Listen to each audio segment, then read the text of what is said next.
మిగిలిన పోస్టులు సుమారు ఎన్ని ఉంటాయనంటే 5,000 నుంచి 7,000 మధ్యన ఉంటాయి. ఇంకా చాలా మంది ఇక్కడ క్వాలిఫై కాకపోతే పోస్టులు పెరిగే అవకాశం కూడా ఉంటుంది.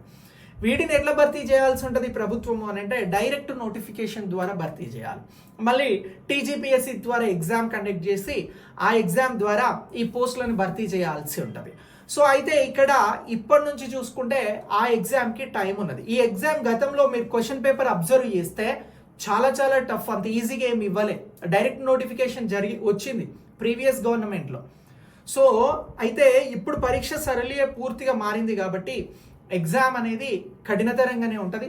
అలాగే జాబ్ ఆస్పిరెంట్స్ కూడా చాలా మంది ఇప్పటికే చాలా పరీక్షలు రాస్తున్నారు కాబట్టి ఎగ్జామ్ ఈజీగా వస్తుంది. బ్లైండ్గా వెళ్ళి మనం ఎగ్జామ్ చేస్తాము అన్నట్టు కుదరదు. ప్రాపర్గా చదవాలి.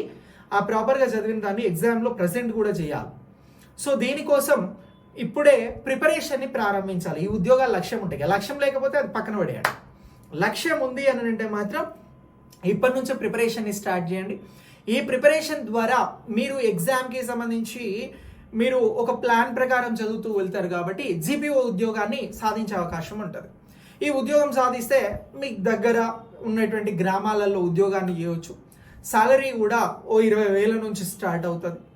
సో ఇలా ఈ ఉద్యోగాన్ని సాధిస్తే మీ కుటుంబానికి మీకు చాలా హెల్ప్ అవుతుంది సొసైటీలో. సో దానికోసం ఇప్పటి నుంచే ప్రణాళిక చేసుకోండి.